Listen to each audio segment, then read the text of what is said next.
Hello student. तो आज ये हमारा पार्ट 2 है चैप्टर नंबर 23 का। कौन सा चैप्टर स्टार्ट किया था स्टूडेंट? हमने growing up and growing old. तो देखिए स्टूडेंट, वहां पे पेज नंबर 135 पे क्या दिया है? सबसे पहले डू यू नो में क्या बोला है? A baby is given vaccine to prevent the disease it may contract later. आप देखोगे स्टूडेंट, जो छोटे बच्चे होते हैं उनको हम बीसीजी का टीका देते हैं और बहुत सारे उनको टीके दिए जाते हैं, है ना। वो क्या होता है स्टूडेंट? एक वैक्सीन का फॉर्म होता है। अब वो क्यों देते हैं स्टूडेंट? हम उनको वैक्सीन इसलिए दी जाती है ताकि फ्यूचर में उनको जो डिसीज होने वाली है वो उससे बच जाए, है ना।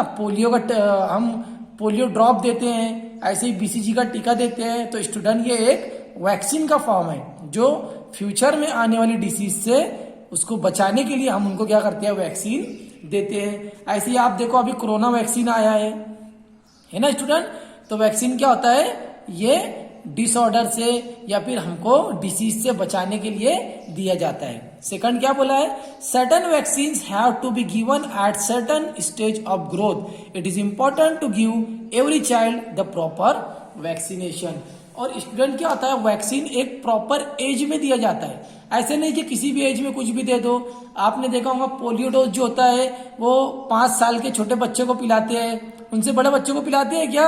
नहीं देते। क्यों नहीं देते? क्योंकि उसकी एक एज लिमिट होती है। हर एज के हिसाब से हमें वैक्सीन देनी होती है ना। आगे क्या बोला? कैन यू टेल में देखो, these are 3 pictures of same mango tree. Which is the oldest picture? Which picture is the most recent? Which picture is one of the time is between? How did you guess? है ना। हमको देखना है कि ये जो tree दी हुई है, तीनों मैंगो ट्री है। कौन सा ट्री ऐसा है जो बहुत ओल्ड है? कौन सा ट्री ऐसा है जो रिसेंट लगाया हुआ है? और कौन सा ट्री ऐसा है जो ओल्ड और रिसेंट के बीच का है? तो देखिए स्टूडेंट, ये ट्री सबसे छोटा है, मतलब ये रिसेंट में लगाया हुआ है। ये ट्री बहुत बड़ा है और बहुत ज्यादा ग्रीनिश है, तो ये ट्री बहुत ज्यादा ओल्ड हो गया है। और ये वाला ट्री जो है, ये बड़े वाले ट्री और छोटे वाले ट्री के बीच का ट्री है ना। तो इसीलिए इसको हम क्या बोलेंगे? ये is between old tree and recent tree, है ना। तो ये 3 ट्री है जिनकी तीनों की एज क्या है स्टूडेंट? अलग अलग है ना। अभी देखो आगे क्या बोला है? Growth of plants. जैसे स्टूडेंट हमारे अंदर हमारी ग्रोथ होती है, मतलब हम पहले छोटे थे, फिर धीरे धीरे बड़े हो रहे हैं, अभी हम स्कूल आते हैं। आप लोग स्कूल आते हो ना, तो इसी तरीके से प्लांट की भी ग्रोथ होती है। प्लांट पहले छोटे होते हैं, फिर धीरे धीरे उनकी भी क्या होती है? ग्रोथ होती है। आपको देखो यहाँ पे डायग्राम दिया है, यहाँ पे पहले सीड लगाया है। सीड क्या हुआ? जर्मिनेट हुआ। जर्मिनेट होने के बाद थोड़ा इसका रूट का और शूट का पार्ट बाहर आया, फिर एक छोटा सा पौधा तैयार हुआ है जिसको हम क्या बोलते हैं? सीडलिंग, है ना स्टूडेंट। फिर वो धीरे धीरे क्या होता है? बड़ा होता है और फिर एक बड़ा ट्री बनता है ना स्टूडेंट। तो इस तरीके से प्लांट्स में भी क्या होती है? ग्रोथ होती है। देखो मैं ये पैराग्राफ पढ़ रहा हूं। Just as people changes over a period of time, so do plants. When a seed sprout or germinate, a new plant is produced. है ना। जैसे हमारे अंदर ग्रोथ होती है स्टूडेंट, वैसे ही जो सीड होता है, ये सीड जब स्प्राउट होता है, मतलब जब फूटता है, तो इसके अंदर भी क्या होता है? जर्मिनेशन का प्रोसेस होता है, न्यू प्लांट फॉर्म होने का प्रोसेस स्टार्ट होता है। A new plant is produced.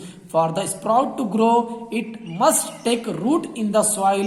Only then does the seedling that grow from the sprout flourish. क्या होता है? ये जो सीड है, ये जब स्प्राउट होती है, फूटती है, तो प्लांट जर्मिनेट होना स्टार्ट होता है और उससे क्या होता है? सीडलिंग। सीडलिंग बोले तो छोटा पौधा बन जाता है। आगे क्या बोला है? The seedling has solve water and some nutrient substance from the soil. अभी स्टूडेंट जो सीडलिंग फॉर्म हुई है, सीडलिंग बोले तो ये छोटा पौधा फॉर्म हुआ है, उसकी रूट है, तो उसकी रूट्स सॉइल में है और जो ऊपर का पार्ट है वो एयर में है। तो उसको जो न्यूट्रिएंट्स लगता है, जो खाने पीने का मटेरियल लगता है, वो सॉइल से लेते हैं। आप देखेंगे स्टूडेंट, हम जो छोटे छोटे पौधे होते हैं उनको हम पानी डालते हैं ना। क्यों डालते हैं पानी? ताकि उनको प्रॉपर न्यूट्रिशन मिले और उनकी ग्रोथ हो, है ना। तो the leaves being to make food, और लीव्स मतलब जो ऊपर का पार्ट होता है प्लांट्स का स्टूडेंट, जो ग्रीन कलर का पार्ट होता है लीव्स का, वो भी फूड रेडी करते हैं। वो कहां से फूड रेडी करते हैं? वो फूड रेडी करते हैं सनलाइट से, है ना स्टूडेंट। तो आगे क्या बोला है? The plant being to grow it gives out new leaves, it also being to grow taller. और जो प्लांट होता है स्टूडेंट, पहले वो छोटा छोटा होता है, फिर धीरे धीरे धीरे बड़ा होते होते एक बड़ा ट्री बन जाता है ना। आगे क्या बोला है? At the proper stage of its growth the plant being to flower, है ना। फिर क्या होता है? जैसे जैसे प्लांट बड़ा होता है उसके अंदर फ्लावर्स आते हैं, है ना। Fruits develop from flowers, these fruit have seed, from those seeds new plant grow. यहाँ पे क्या बोला स्टूडेंट कि जो फ्लावर उसको आते हैं, फ्लावर से फिर क्या बन जाता है? फ्रूट। और फ्रूट के अंदर जो सीड होते हैं, उसी सीड से हम फिर वापस से न्यू प्लांट ग्रो कर सकते हैं, है ना स्टूडेंट। देखो यहाँ पे कितनी अच्छी सीरीज दी हुई है। आपको पहले सीड होता है, सीड जर्मिनेट होता है, जर्मिनेट होने के बाद एक छोटा पौधा बनता है जिसको हम सीडलिंग बोलते हैं। सीडलिंग के अंदर जो रूट्स होती है वो सॉइल से अपना न्यूट्रिशन लेती है। जो ऊपर का लीव्स का पार्ट होता है वो सनलाइट से अपनी फूड रेडी करता है। इसी तरीके से धीरे धीरे प्लांट बड़ा होता है, बड़ा होने के बाद उसमें फ्लावर्स आते हैं, फ्लावर्स कन्वर्ट होते हैं किसमें? फ्रूट्स में। और आप जो फ्रूट्स खाते हैं उसके अंदर सीड होती है ना स्टूडेंट। जैसे आप सीताफल खाते हो तो उसके अंदर सीड होता है, आप कोई दूसरा फ्रूट खा रहे हो तो उसके अंदर सीड होता है ना। अब वो सीड जो होता है वो वापस से दूसरा प्लांट ग्रो कर सकता है ना स्टूडेंट। ये जो सीड हमने लिया है ये भी किसी ना किसी फ्रूट का सीड होगा, है ना। अभी देखो यहाँ पे क्या दिया है? A new term. New term हमारे सामने क्या आई? जर्मिनेशन। जर्मिनेशन का मतलब क्या है? The sprouting of seed is known as germination. मतलब एक जो छोटा सीड होता है वो जब फूटता है और फूटने के बाद उसमें से रूट और शूट, मतलब सॉइल का में जाने वाला पार्ट और सॉइल से बाहर आने वाला पार्ट जब बाहर आता है तो उसको बोलते हैं हम जर्मिनेशन, है ना स्टूडेंट। अभी देखिए पेज पलटाओ, हमारा लास्ट पेज है। क्या दिया इसमें ऊपर?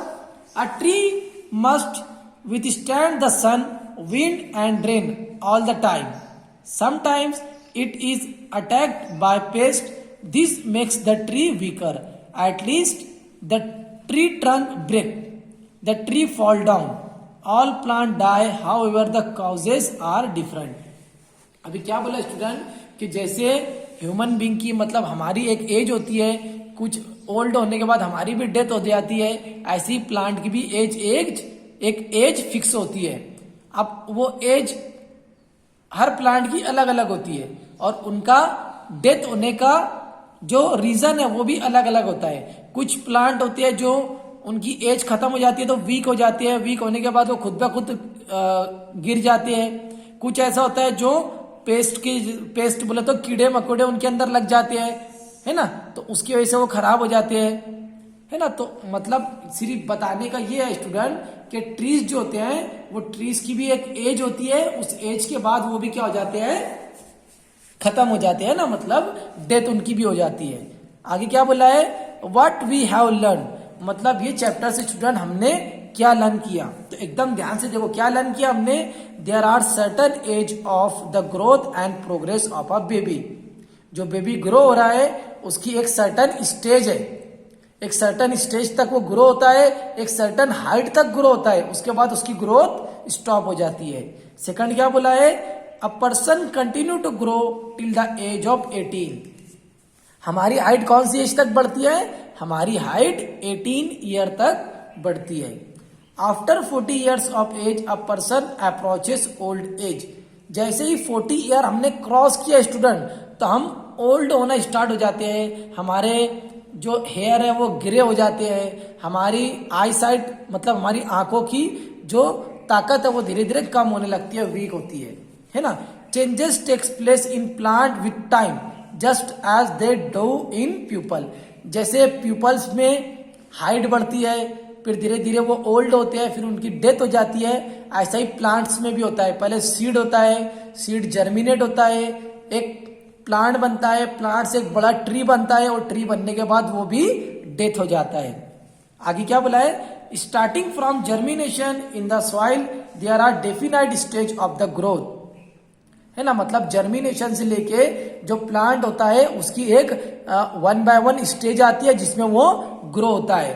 Of a plant also grow in height and strength, plant की भी एक लिमिटेड हाइट होती है। ऐसा नहीं कि कोई भी प्लांट कितना भी बड़ा ग्रो हो रहा है, ऐसा नहीं होता स्टूडेंट। प्लांट की भी एक हाइट होती है जिस हाइट तक वो ग्रो होता है ना। आगे क्या बोला है, एनिमल और plants all come to an end eventually, है ना। मतलब क्या, एनिमल हो या प्लांट हो, जितने भी लिविंग थिंग्स है उनको एक दिन खत्म होना है ना। ऑलवेज रिमेंबर में क्या बोला है, a proper diet and regular exercise are necessary for keeping good health. अगर हमको हेल्दी रहना है तो उसके लिए हमको डेली कुछ ना कुछ एक्सरसाइज करना चाहिए। उसी के साथ साथ हम जो फूड मटेरियल खा रहे हैं वो बहुत बैलेंस होना चाहिए, बहुत अच्छा होना चाहिए। ऐसा नहीं स्टूडेंट कि हम कुछ भी खा रहे हैं, ऐसा नहीं करना चाहिए। हमको एक प्रॉपर फूड और प्रॉपर डाइट हमको लेना चाहिए ताकि हमारी हेल्थ क्या रहे, अच्छी रहे, है ना स्टूडेंट। तो आज ये हमारा चैप्टर नंबर 23 भी क्या हो गया, कंप्लीट हो गया, है ना स्टूडेंट। तो मैं आज यहाँ पे स्टॉप करता हूँ। Thank you.